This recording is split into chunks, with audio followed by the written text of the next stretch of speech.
Había unha vez unha nena moi pequena que viaxaba polo mar nun témpano de xeo moi grande.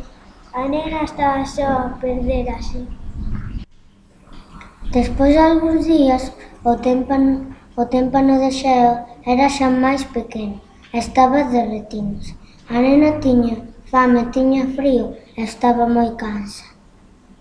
Cando o témpano de xeo se desfixo casi de todo, uns pescadores recolleron a nena cas súas redes.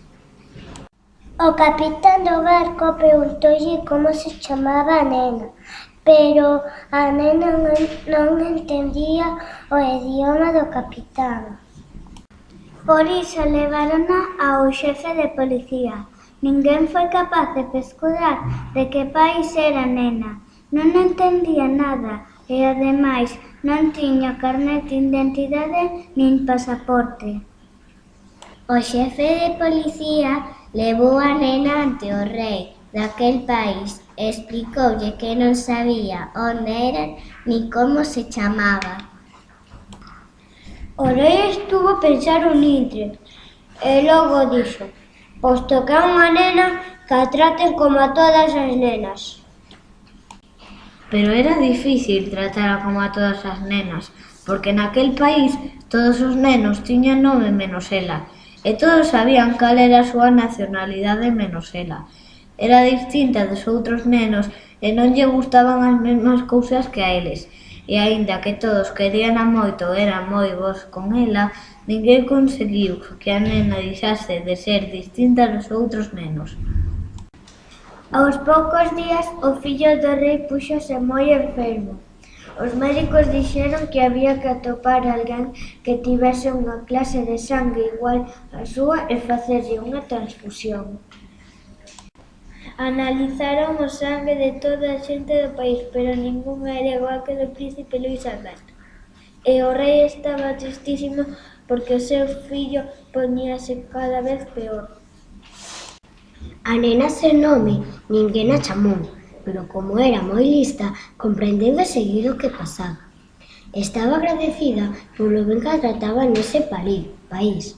Así é que ela mesma presentouse para ofrecer o seu sangue por se servía.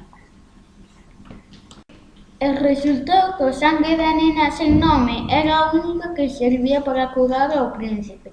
O rei púxose tan contento que lle dixo á nena: darémosche un pasaporte deste país, chamáraste Luís Alberto pois salvares ao meu fillo e quedarás a vivir con nós.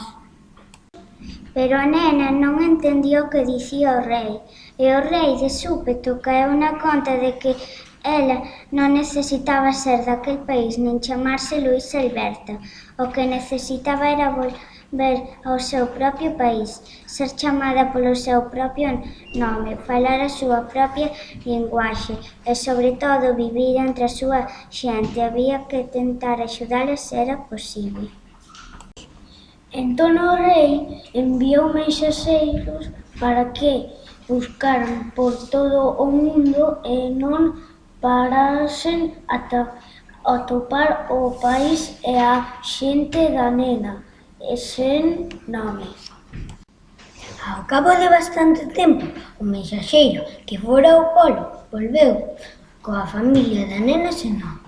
E por fin a nena puido reunirse cos seus pais e os seus irmáns, que estaban moi tristes desde que ela se perdera. Todos souberon entón que se chamaba Monokaki e que era unha princesa polar. A nena voltou moi contenta cos seus pais e deulles a todos as grazas por tratar tan ben.